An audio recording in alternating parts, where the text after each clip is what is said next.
제가 왜 버려졌는지 이제야 알겠어요, 아버지. 눈물에 젖은 준서의 목소리가 떨리며 메아리쳤다. 19살 소년의 얼굴에는 깊은 상처와 분노, 그리고 복잡한 애정이 교차했다. 민혁은 아들의 손을 잡으려 했지만 준서는 한 발짝 물러섰다. 나 정말 너를 찾아 헤맸단다. 이 순간 삶의 무게를 짊어지고 살아온 두 사람. 과연 그들은 잃어버린 시간의 무게를 이겨낼 수 있을까요? 매일 아침 5시 준서의 하루는 쏟아지는 비명 소리와 함께 시작됩니다. 오래된 핸드폰의 알람 소리예요. 19살 소녀는 낡은 원룸의 좁은 침대에서 몸을 일으켰죠. 창문 너머로 어둠이 가시지 않은 새벽 공기가 차갑게 느껴집니다. 오늘도 힘내자. 준서는 작은 소리로 중얼거리며 세수를 합니다. 거울 속 얼굴은 나이에 비해 너무 어두웠습니다. 웃음기라곤 없는 표정, 깊게 패인 눈가의 그림자. 그는 자신의 모습을 오래 들여다보지 않았어요. 그럴 시간도 여유도 없었으니까요. 준서는 서둘러 배달업체 유니폼을 입고 낡은 오토바이에 시동을 겁니다. 새벽부터 시작되는 생수 배달. 대형 생수통을 들고 다니는 일은 생각보다 고된 일이었죠. 하지만 그에게는 선택의 여지가 없었습니다. 보육원을 나온 지 1년 그는 혼자서 살아가야 했으니까요. 오늘은 30건이네. 준서는 배달 목록을 확인하며 한숨을 내쉬었습니다. 그중 대부분은 엘리베이터 없는 다세대 주택이었고 어떤 집은 5층까지 계단으로 올라가야 했어요. 하지만 불평할 시간에 한 건이라도 더 배달해야 방세를 낼 수 있었습니다. 첫 배달지는 낡은 아파트 4층. 무거운 생수통을 들고 계단을 오르는 준서의 등에서는 땀이 흘러내렸습니다. 문 앞에 생수를 내려놓는 순간 안에서 들려오는 목소리가 그의 귀를 때렸어요. 아이고, 또 저 배달부네. 항상 땀 냄새 나는 애. 소리가 작지 않아 준서도 분명히 들었지만 그는 아무 말도 하지 않았습니다. 그저 목을 꾹 누르며 고개를 숙였죠. 감정을 드러내는 건 그에게 사치였으니까요. 배달 일을 계속하기 위해서는 참아야 했습니다. 네, 배달 완료했습니다. 준서는 무표정하게 배달 완료 버튼을 누르고 다음 주소로 향했어요. 그의 일과는 단조로웠지만 그 무게는 결코 가볍지 않았습니다. 준서의 어깨에는 생수통보다 더 무거운 것이 얹혀 있었죠. 버려진 아이라는 상처, 미래에 대한 불안, 그리고 홀로 살아가야 한다는 현실이었습니다. 오전 배달을 마치고 잠시 쉬던 준서는 휴대폰을 꺼내 한 장의 사진을 바라봅니다.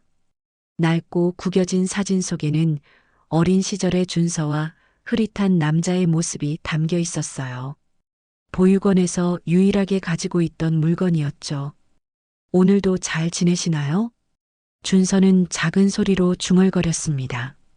사진 속 아버지에게 묻는 건지 아니면 그저 허공에 던지는 말인지 알 수 없었어요. 그는 곧 사진을 다시 지갑 깊숙이 넣고 오토바이에 올랐습니다. 오후 배달이 기다리고 있었으니까요. 이것이 준서의 하루였습니다. 무거운 생수통을 들고 사람들의 무시와 냉대를 견디며 그래도 묵묵히 살아가는 19살의 일장이었죠. 그는 자신이 버려진 이유를 모른 채 그저 하루하루를 버텨내고 있었습니다. 하지만 그는 알지 못했어요. 곧 그의 삶이 크게 뒤흔들릴 거라는 것을, 그리고 그 변화가 한 고급 아파트 단지에서 시작된다는 것을요. 차가운 빗방울이 준서의 얼굴을 때렸습니다. 갑자기 쏟아지는 비에 서둘러 비닐 판초를 꺼내 걸치지만 이미 온몸은 젖어버렸죠.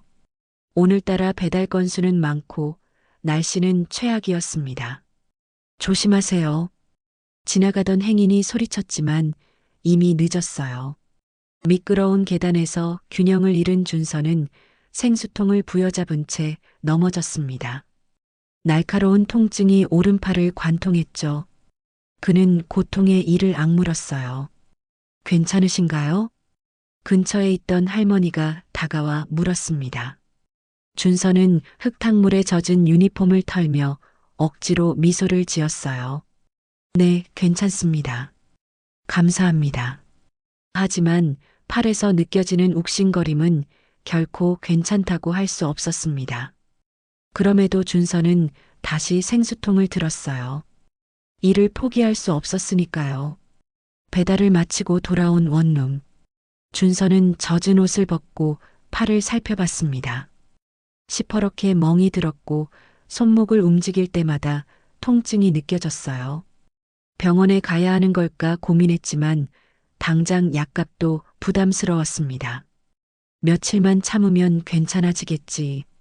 준서는 약장에서 파스를 꺼내 상처에 붙였어요. 그리고 휴대폰을 확인했죠. 쌓여있는 고지서 문자, 월세, 핸드폰 요금, 오토바이 할부금. 통장 잔고는 바닥을 향해 달려가고 있었습니다. 비가 창문을 두드리는 소리가 울려 퍼져요.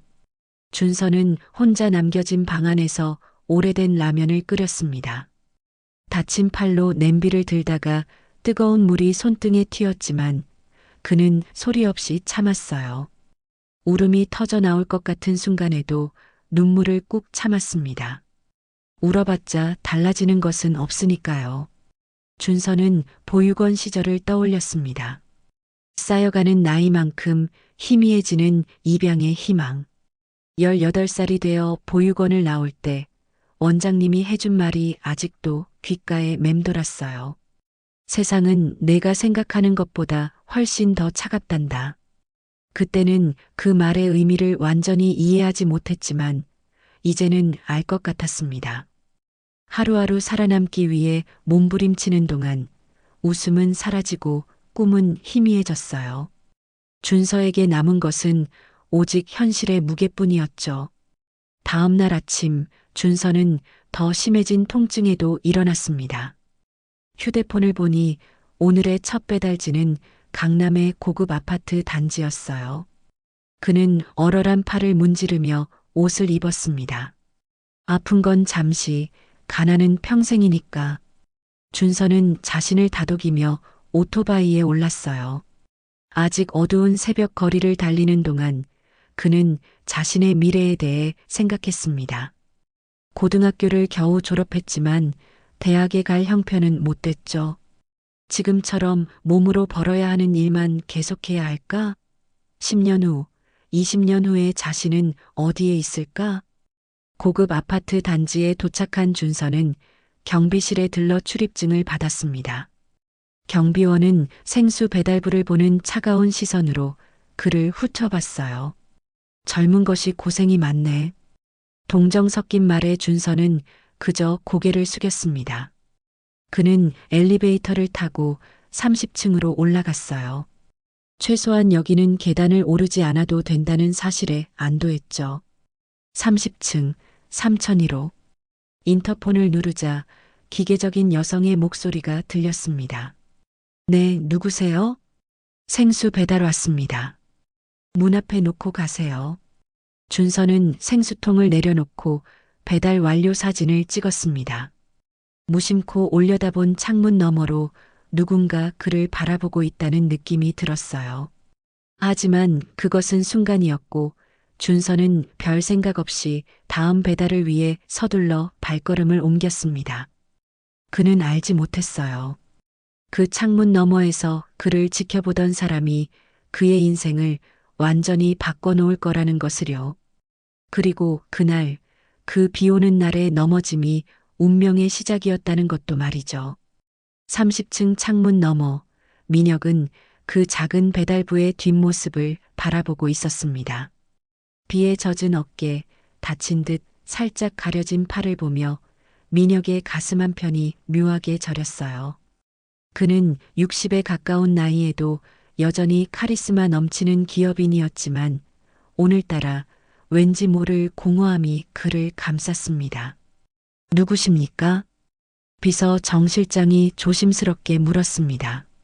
민혁은 창밖에서 시선을 떼지 않은 채 대답했어요. 방금 지나간 배달부. 어딘가 익숙해. 민혁의 말에 정 실장은 의아한 표정을 지었습니다. 회장님이 한낱 배달부에게 관심을 보이는 일은 전무후무했으니까요.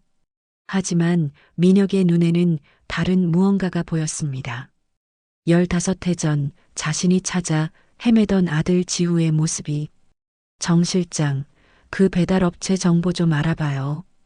네. 아, 네. 알겠습니다. 민혁은 책상 서랍을 열어 오래된 사진 한 장을 꺼냈습니다. 5살 지우의 모습이 담긴 사진이었어요. 그리고 지우의 오른팔에 있던 특이한 흉터. 화상으로 생긴 그 흉터는 민혁이 아들을 잃어버린 그날의 마지막 기억이었습니다. 설마. 민혁은 중얼거렸습니다. 15년간 아들을 찾기 위해 수단과 방법을 가리지 않았지만 결국 허탕을 쳤었죠. 그런데 이제 와서 이런 우연한 만남이라니. 며칠 후 정 실장이 정보를 가지고 왔습니다. 이름은 준서라고 합니다. 19살 부모 없이 보육원에서 자란 것으로 확인됐습니다. 민혁의 심장이 빠르게 뛰기 시작했어요. 나이도 맞았고 배경도 의심스러웠습니다. 더 자세히 알아봐요. 그리고 다음 배달 일정도 확인해서 알려주고. 민혁은 그날부터 일주일간 매일 아침 생수를 주문했습니다. 그리고 준서가 올 때마다 감시 카메라를 통해 지켜봤어요.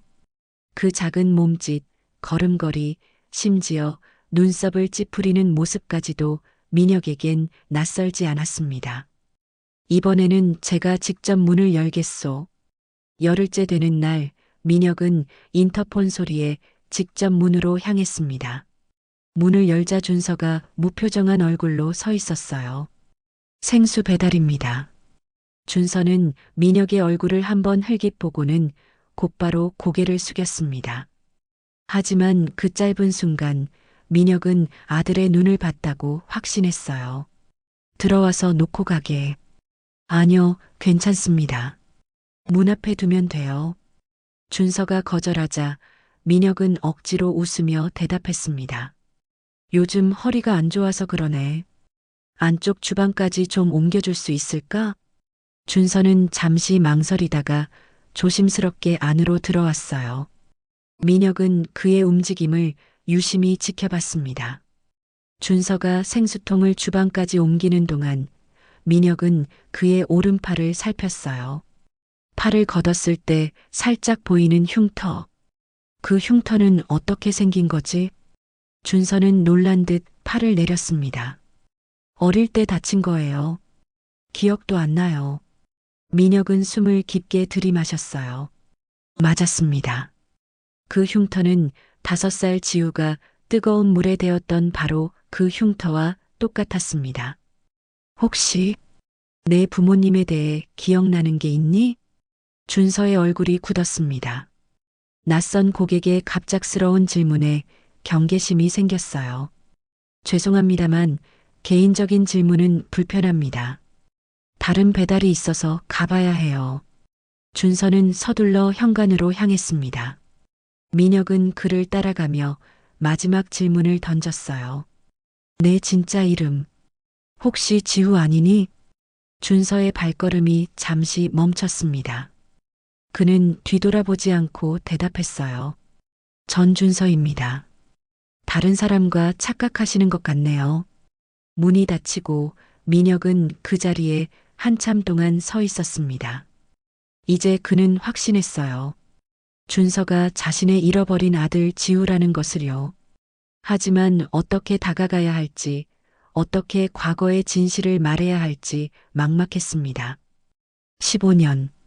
그 긴 시간 동안 내가 어떤 삶을 살았을지. 민혁은 창밖을 바라보며 중얼거렸습니다. 아들을 찾았다는 기쁨보다 그동안 아들이 겪었을 고통에 대한 미안함이 그의 마음을 무겁게 눌렀어요. 그리고 이제 민혁은 결심했습니다. 아들에게 진실을 알리고 잃어버린 시간을 되찾겠다고요. 준서는 그날 이후로 30층 배달을 거부했습니다. 다른 동료에게 부탁해 자신은 다른 지역만 담당했어요. 그 남자의 질문과 지우라는 이름이 그의 마음을 혼란스럽게 했기 때문입니다. 왜 내 이름을 알지? 누구지? 준서는 오토바이를 타고 배달하는 내내 그 질문을 반복했어요. 그리고 문득 어릴 적 희미한 기억 한 조각이 떠올랐습니다. 누군가 그를 지우야라고 부르는 소리, 따뜻한 손길. 하지만 그 기억은 너무 희미해서 진짜인지 아닌지 구분할 수 없었죠. 일주일이 지났을 때 준서는 배달 목록에서 익숙한 주소를 발견했습니다. 30층 3001호. 하지만 이번에는 배달지가 아니라 만남의 장소였어요. 준서 씨, 잠깐 시간 좀 내주실 수 있을까요? 마이너스 100미녀. 짧은 메시지와 함께 적지 않은 금액이 선결제되어 있었습니다. 준서는 망설였어요. 하지만 호기심과 어쩐지 끌리는 이상한 감정에 그는 결국 그 주소로 향했습니다. 30층에 도착하자 민혁이 문 앞에서 기다리고 있었어요. 와줘서 고맙네. 민혁의 목소리는 떨리고 있었습니다. 준서는 경계하며 물었어요. 무슨 일로 저를 찾으신 거죠? 민혁은 준서를 안으로 초대했지만 준서는 문간에 선 채로 거절했습니다. 민혁은 깊은 숨을 내쉬고 말을 이었어요. 난 내 아버지일지도 모른다. 준서의 얼굴이 굳었습니다. 그는 비웃음을 지으며 대답했어요. 농담하지 마세요. 제 아버지는 저를 버렸어요. 다시는 찾지 않을 거라고요. 민혁의 눈에 눈물이 고였습니다. 아니다. 난 널 버린 적이 없어. 납치된 거였어. 15해 전, 내가 5살 때. 준서는 가슴이 쿵쾅거리는 것을 느꼈습니다. 하지만 믿고 싶지 않았어요. 너무 많은 실망과 상처를 겪었기에 갑작스러운 희망은 더 큰 고통을 가져올 것만 같았습니다. 증거라도 있으세요? 민혁은 조용히 고개를 끄덕이고 안으로 들어가 오래된 앨범을 가져왔어요. 그리고 한 장의 사진을 꺼냈습니다. 어린 소년과 젊은 민혁의 모습이 담긴 사진이었죠. 소년의 오른팔에는 준서와 똑같은 흉터가 있었습니다. 이건 준서의 손이 떨렸어요. 그는 자신의 팔에 있는 흉터를 무의식적으로 만졌습니다.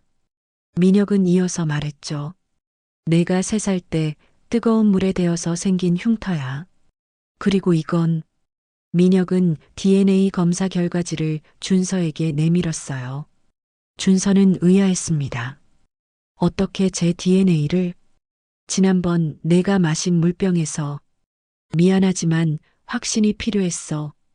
준서는 말없이 결과지를 바라봤습니다. 99.9999%의 일치율. 그는 고개를 들어 민혁을 바라봤어요. 그리고 처음으로 그들의 닮은 점을 발견했습니다. 눈매, 입술 모양, 심지어 찡그릴 때의 주름까지. 왜 이제야 나타난 거죠? 준서의 목소리는 차갑고 단호했습니다. 민혁은 깊은 한숨을 내쉬었어요. 널 계속 찾았단다. 15년 동안 하루도 빠짐없이. 하지만 납치범들이 너무 교묘하게 흔적을 감췄어. 내가 해외로 팔려갔다는 정보도 있었고, 그래서 국내 보육원은 마지막에 확인했던 거야. 민혁의 이야기가 이어졌습니다. 15해 전 사업이 한창 성장하던 시기에 경쟁사의 음모로 아들이 납치됐다는 것. 그리고 그 이후에 끝없는 수색과 절망의 나날들. 준서는 말없이 들었어요. 내가 내 아들이라는 걸 알게 된 지금. 다시 시작하고 싶어. 이제라도 아버지가 되고 싶다. 준서는 한 발짝 물러섰습니다. 너무 갑작스러운 진실에 혼란스러웠어요. 시간이 필요합니다. 이 모든 게 믿기지 않아요. 민혁은 이해한다는 듯 고개를 끄덕였어요. 물론이지. 내 시간에 맞출게. 다만, 가끔 만날 수 있을까? 준서는 잠시 망설이다 조용히 대답했습니다. 생각해 볼게요. 준서는 발걸음을 돌려 엘리베이터로 향했어요. 그의 마음 속에서는 믿음과 의심, 희망과 두려움이 뒤엉켜 소용돌이쳤습니다. 만약 이 모든 것이 사실이라면 그의 인생은 어떻게 바뀔까요? 하지만 만약 또 다른 배신이라면? 엘리베이터 문이 닫히는 순간 준서의 눈에서 눈물이 흘러내렸습니다. 19회 만에 처음으로 그는 자신의 과거와 마주하게 된 거예요. 그리고 이제 그 무게는 더욱 무거워졌습니다. 준서는 보육원으로 향했습니다. 오랜만에 찾은 익숙한 건물 앞에서 그는 잠시 망설였어요. 여기서 보낸 시간들, 입양되길 기다리던 날들, 그리고 결국 아무도 그를 데려가지 않았던 현실. 그 모든 기억이 한꺼번에 밀려왔습니다. 준서야, 오랜만이구나. 박 원장님이 반갑게 맞아주셨습니다. 준서를 키워주신 분이었죠. 그녀의 얼굴에는 세월의 흔적이 더해졌지만 따뜻한 미소는 여전했어요. 원장님, 물어볼 게 있어서요. 준서는 조심스럽게 말을 꺼냈습니다. 그리고 민혁과의 만남, DNA 검사 결과, 그가 들려준 납치 이야기를 모두 털어놓았어요. 박 원장님의 표정이 심각해졌습니다. 내가 처음 왔을 때 상황이 굉장히 특이했단다. 보통 유기된 아이들과는 달랐어. 원장님은 서랍에서 오래된 서류철을 꺼냈습니다. 준서의 이름이 적힌 파일이었어요. 당시 경찰 조사에 따르면 너는 인천의 한 놀이터에서 발견됐어. 옷은 깨끗했고 심지어 주머니에는 작은 장난감과 사탕이 있었지. 버려진 게 아니라 누군가 잠시 두고 간 것처럼 보였단다. 준서는 놀랐습니다. 그동안 그는 자신이 부모에게 버려졌다고만 생각했기 때문이었어요. 그리고 이것 봐. 원장님은 파일에서 한 장의 메모를 꺼냈습니다. 구겨진 종이에는 지우야, 미안해. 널 찾을게. 라는 글씨가 적혀 있었어요. 이게 뭐죠? 내 옷주머니에서 나온 거야. 경찰은 이것만으로는 수사를 진행할 수 없다고 했지. 그리고 내가 말을 제대로 못해서 내 이름이나 부모님에 대한 정보를 얻을 수 없었단다. 준서의 손이 떨렸습니다. 민혁의 이야기가 사실일 수도 있다는 증거였어요. 그는 메모를 가만히 바라봤습니다. 그럼 제 진짜 이름은 지우인가요? 박 원장님은 조용히 고개를 끄덕였습니다. 처음에 내가 그렇게 불렸어. 하지만 너무 혼란스러워했고 결국 새 이름이 필요했지. 그래서 준서라고 지어줬단다. 새롭게 시작한다는 의미로. 준서는 깊은 숨을 내쉬었어요. 그동안 자신이 알고 있던 현실이 송두리째 흔들리는 기분이었습니다. 다른 기억은 없으세요? 제가 처음 왔을 때요. 원장님은 잠시 생각에 잠겼다가 말했습니다. 내가 처음 몇 달은 밤마다 울면서 아빠를 찾았어. 그리고 오른팔의 흉터를 보여주며 뭔가를 설명하려 했지. 하지만 너무 어려서 제대로 된 정보를 얻을 수 없었단다. 준서는 문득 어릴 적 악몽이 떠올랐습니다. 누군가에게 끌려가는 꿈, 그리고 손을 뻗어 아버지를 부르는 자신의 모습. 그는 항상 그것을 단순한 꿈이라고 생각했지만 이제는 실제 기억일지도 모른다는 생각이 들었어요. 그럼 그 사람이 정말 제 아버지일 수도 있겠네요. 준서의 목소리에는 복잡한 감정이 담겨 있었습니다. 분노, 혼란, 그리고 희미한 희망까지. 만약 그렇다면 너에게는 큰 기회일 수도 있어. 하지만 서두르지 마라. 확실히 확인하고 내 마음이 정리될 때까지 시간을 가져. 원장님은 준서의 손을 따뜻하게 잡았습니다. 준서는 고개를 끄덕였어요. 감사합니다, 원장님. 보육원을 나서는 준서의 발걸음은 무거웠습니다. 그는 작은 공원 벤치에 앉아 오늘 알게 된 사실들을 정리해 봤어요. 자신이 버려진 것이 아니라 납치됐을 가능성, 그의 진짜 이름이 지우일 수도 있다는 사실, 그리고 무엇보다 그를 찾기 위해 15년을 보냈다는 아버지의 존재. 지후, 준서는 작은 소리로 그 이름을 불러봤습니다. 낯설면서도 어딘가 익숙한 이름이었어요. 그는 민혁에게서 받은 명함을 꺼내 바라봤습니다. 망설임 끝에 그는 전화를 걸었어요. 준서구나. 민혁의 목소리가 들려왔습니다. 준서는 잠시 침묵했다가 조용히 말했어요. 더 이야기를 듣고 싶어요. 제가 정말 지우라면 그동안 어떤 일이 있었는지 알고 싶어요. 전화기 너머로 민혁의 숨막히는 듯한 감정이 전해졌습니다. 고맙다. 언제든 시간 될 때 와주렴. 준서는 대답 대신 날짜와 시간을 말했어요. 그리고 전화를 끊었습니다. 이제 그는 자신의 과거를 마주할 준비가 됐어요. 버려진 아이가 아닌 납치됐던 아이로서의 진실을, 그리고 그 진실이 가져올 모든 무게를 감당할 준비도 말이죠. 약속한 날 준서는 민혁의 아파트를 다시 찾았습니다. 이번에는 배달부가 아닌 아들의 가능성을 안고 온 것이었죠. 문을 열자 민혁이 조용한 미소로 그를 맞이했습니다. 들어오렴. 준서는 긴장된 발걸음으로 거실에 들어섰어요. 넓고 호화로운 공간이었지만 어딘가 따뜻함이 느껴졌습니다. 벽면에는 가족 사진들이 걸려 있었고 그중 하나에는 어린 소년과 젊은 민혁 그리고 아름다운 여성이 함께 웃고 있었어요. 어머니인가요? 준서가 조심스럽게 물었습니다. 민혁의 눈에 슬픔이 스쳤어요. 그래, 내 어머니 수진이야. 너를 잃은 슬픔을 이기지 못하고 10년 전에 세상을 떠났단다. 준서의 가슴이 아려왔습니다. 한 번도 만나보지 못한 어머니, 이제는 영원히 만날 수 없게 된 어머니에 대한 상실감이었어요.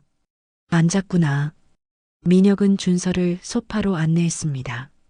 테이블 위에는 오래된 앨범과 서류들이 놓여 있었어요. 모든 걸 보여주고 싶구나.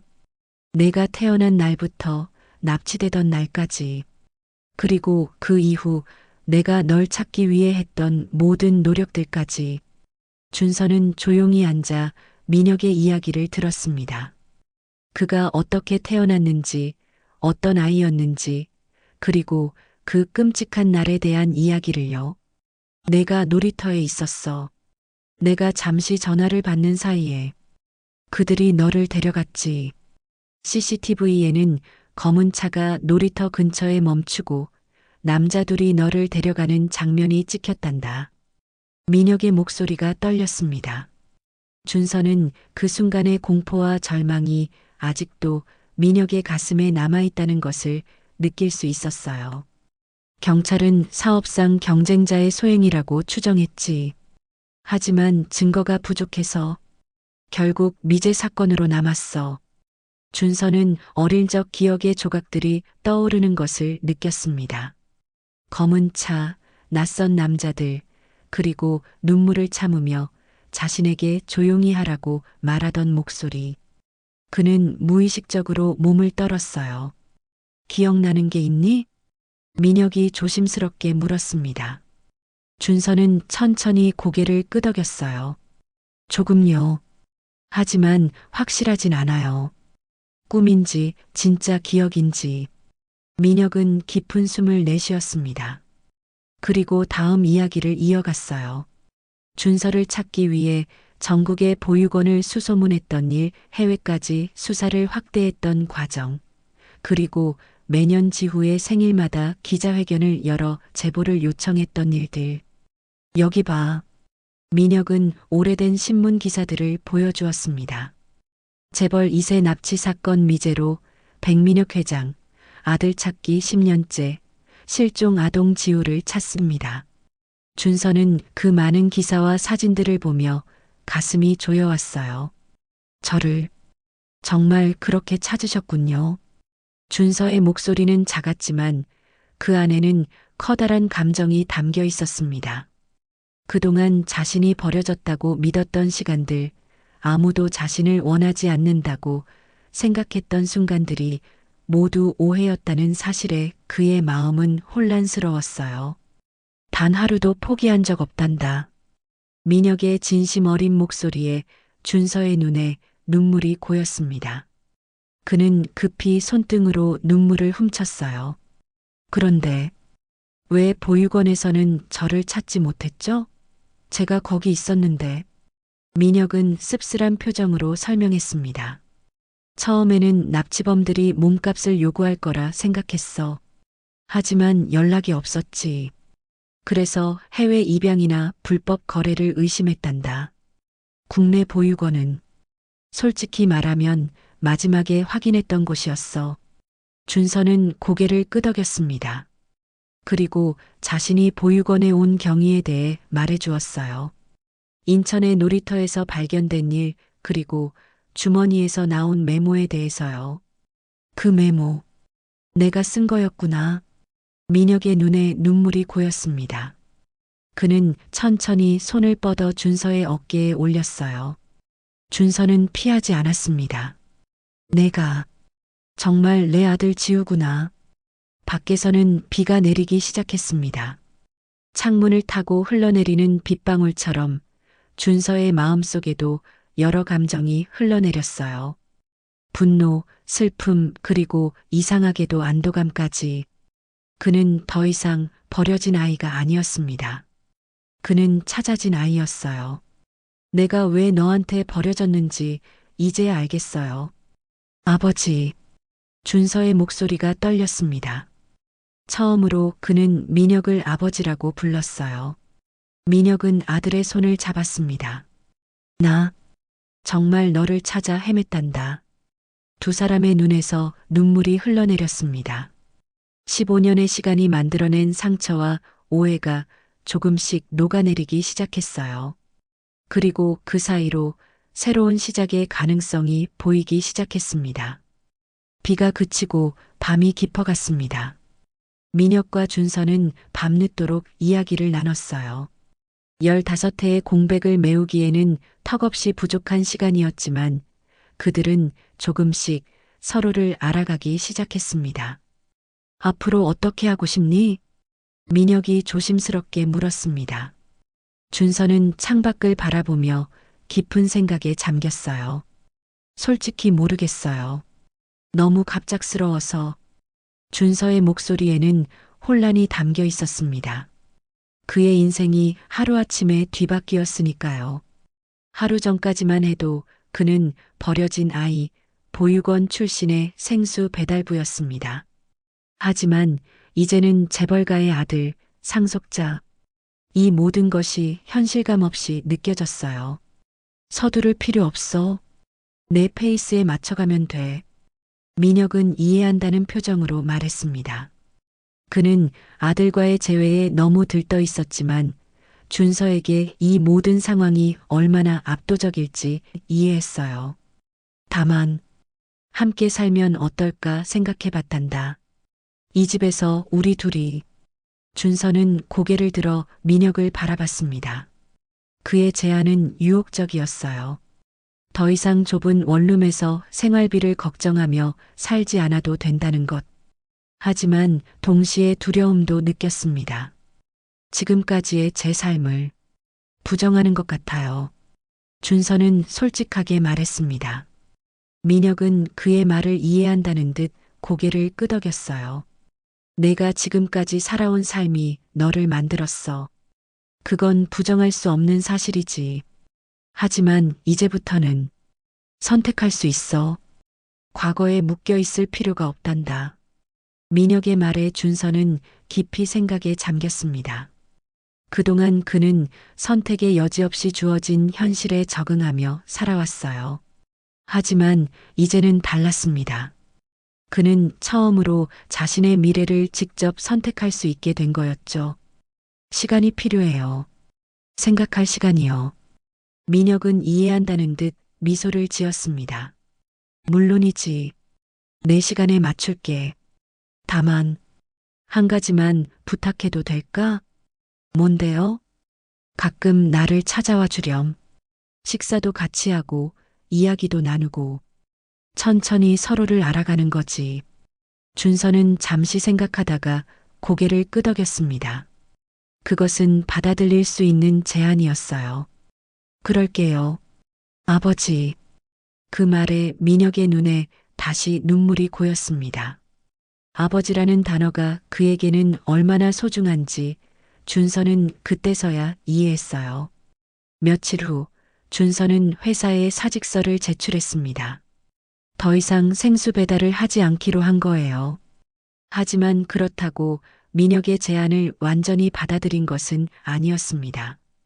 그는 자신만의 길을 찾고 싶었어요. 대학에 가고 싶어요. 어느 날 저녁 민혁과 식사를 하며 준서가 말했습니다. 민혁의 눈이 반짝였어요. 정말? 어떤 전공을 생각하고 있니? 사회복지학이요. 저처럼 가족을 잃은 아이들을 돕고 싶어요. 민혁은 감동한 표정으로 준서를 바라봤습니다. 그의 아들은 자신이 겪은 고통을 다른 이들을 돕는데 사용하고 싶어 했어요. 이보다 더 자랑스러운 일이 있을까요? 내가 원하는 어떤 결정이든 지지할게. 준서는 차분히 대학 입시를 준비하기 시작했습니다. 민혁은 그에게 최고의 학원과 과외를 제안했지만 준서는 대부분 거절했어요. 그는 자신의 힘으로 해내고 싶었습니다. 하지만 모든 것이 순탄했던 것은 아니었어요. 때로는 민혁과 준서 사이에 세대 차이와 가치관의 차이가 벽으로 다가왔습니다. 준서는 검소한 생활에 익숙했고 민혁의 호화로운 생활 방식이 때로는 불편하게 느껴졌어요. 반면 민혁은 아들에게 모든 것을 주고 싶어 했고 그 과정에서 때로는 준서의 자립심을 침해하기도 했습니다. 내가 다 해결해 줄 수 있는데 왜 그렇게 고생하려 하니? 민혁이 준서의 아르바이트를 알고 물었을 때 준서는 진지하게 대답했어요. 제 인생은 제가 만들어가고 싶어요. 도움은 감사하지만 모든 걸 의존하고 싶진 않아요. 그런 대화 끝에 민혁은 조금씩 준서의 독립성을 존중하기 시작했습니다. 그리고 준서도 조금씩 민혁의 사랑을 받아들이기 시작했어요. 그들은 서로에게 맞춰가는 법을 배우고 있었습니다. 가을이 깊어가던 어느 날 준서는 마침내 결정을 내렸습니다. 그는 민혁의 집 문을 두드렸어요. 들어와도 될까요? 민혁이 문을 열자 준서가 작은 여행 가방을 들고 서 있었습니다. 민혁의 눈이 커졌어요. 내가 여기로 오기로 한 거니? 준서는 고개를 끄덕였습니다. 그의 얼굴에는 오랜만에 편안한 미소가 떠올랐어요. 처음부터 다시 시작해보고 싶어요. 우리 가족으로요. 민혁은 말없이 준서를 끌어안았습니다. 그 포옹 속에는 15해의 그리움과 앞으로의 희망이 담겨 있었어요. 준서도 처음으로 아버지의 품에 자신을 맡겼습니다. 그리고 그 순간 그들은 진정한 의미의 가족이 되었습니다. 이른 아침 준서는 익숙한 오토바이 엔진 소리에 눈을 떴습니다. 그의 방 창문 아래로 생수 배달부가 지나가고 있었죠. 예전의 자신과 같은 모습이었습니다. 준서는 창가에 서서 잠시 그 모습을 바라봤어요. 몇 개월 전까지만 해도 자신의 일상이었던 모습이 이제는 다른 사람의 삶이 되어 있었습니다. 좋은 아침, 지우야. 민혁이 문을 두드렸습니다. 준서는 미소 지었어요. 여전히 지우라는 이름이 조금은 낯설었지만 점점 그 이름에 익숙해지고 있었습니다. 네, 일어났어요. 아침 식사 테이블에서 민혁과 준서는 조용히 대화를 나눴습니다.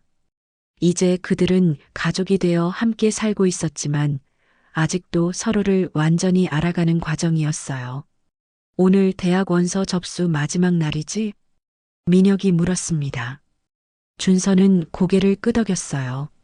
네, 오늘 마무리할 거예요. 긴장되니? 조금요. 하지만 최선을 다했으니까요. 민혁은 따뜻한 미소를 지었습니다. 그는 아들이 자신의 힘으로 길을 찾아가는 모습이 자랑스러웠어요. 내 어머니가 알면 얼마나 기뻐했을까. 잠시 그들 사이에 고요한 침묵이 흘렀습니다. 수진의 부재는 항상 그들 사이에 작은 그림자처럼 존재했어요. 준서는 어머니를 알지 못했지만 그녀의 사진과 민혁의 이야기를 통해 그녀의 모습을 그려볼 수 있었습니다. 제가 어머니를 닮았나요? 준서가 문득 물었습니다. 민혁은 놀란 듯 그를 바라봤다가 천천히 고개를 끄덕였어요. 눈매는 완전히 수진이야. 그리고 내 고집도. 두 사람은 함께 웃었습니다. 이런 작은 순간들이 그들을 조금씩 더 가깝게 만들어갔어요. 아침 식사를 마친 후 준서는 원서를 제출하러 나갔습니다. 민혁의 차를 타고 가자는 제안을 거절하고 그는 평소처럼 대중교통을 이용했어요. 아직도 그는 자신의 정체성을 찾아가는 중이었고 갑자기 바뀐 환경에 완전히 적응하지는 못했습니다. 오후 준서는 예전에 생수를 배달하던 동네를 찾았습니다. 그는 동료들에게 인사를 하고 마지막 급여를 받으러 사무실에 들렀어요. 모두가 그의 변화된 상황에 놀라워했지만 준서는 많은 것을 말하지 않았습니다. 그저 새로운 시작을 한다고만 설명했죠. 마지막으로 그는 한 가지 일을 더 해야 했습니다.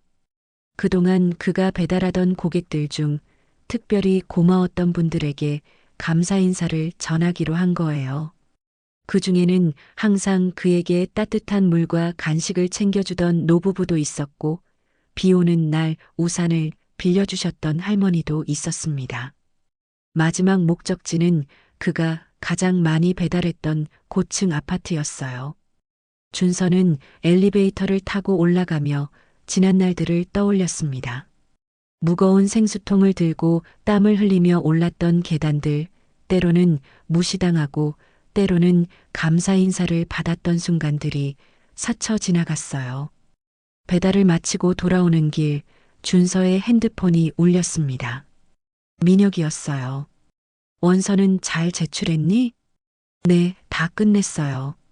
저녁에 같이 식사할까? 축하하는 의미로. 준서는 잠시 생각하다가 대답했습니다. 좋아요. 하지만 제가 한 군데 더 들를 곳이 있어요. 통화를 마친 준서는 보육원으로 향했습니다. 그는 예전에 함께 생활했던 아이들과 선생님들에게 인사를 드리고 싶었어요. 그리고 무엇보다 그를 키워주신 박 원장님께 감사를 전하고 싶었습니다. 보육원에 도착하자 아이들이 반갑게 그를 맞이했어요. 준서는 그들과 함께 놀아주며 시간을 보냈습니다. 그리고 마지막으로 박 원장님을 찾았죠. 준서야, 어떻게 지내고 있니? 잘 지내고 있어요, 원장님. 사실, 감사드리러 왔어요. 그동안 저를 키워주셔서. 박 원장님은 따뜻한 미소를 지었습니다. 내가 행복하다면 그걸로 충분하단다. 준서는 원장님께 자신의 계획을 말씀드렸어요. 대학에 가서 사회복지학을 공부하고 언젠가는 이 보육원처럼 아이들을 돕는 일을 하고 싶다고요. 그래, 내가 그런 일을 한다면 얼마나 좋을까? 내 경험이 많은 아이들에게 희망이 될 거야. 준서는 마지막으로 원장님을 안아드렸습니다. 그리고 약속했어요. 자신이 받은 사랑을 다른 이들에게 나누겠다고요. 저녁 준서는 약속대로 민혁과 만났습니다. 그들은 준서가 어릴 적 자주 가던 작은 분식집에서 식사를 했어요.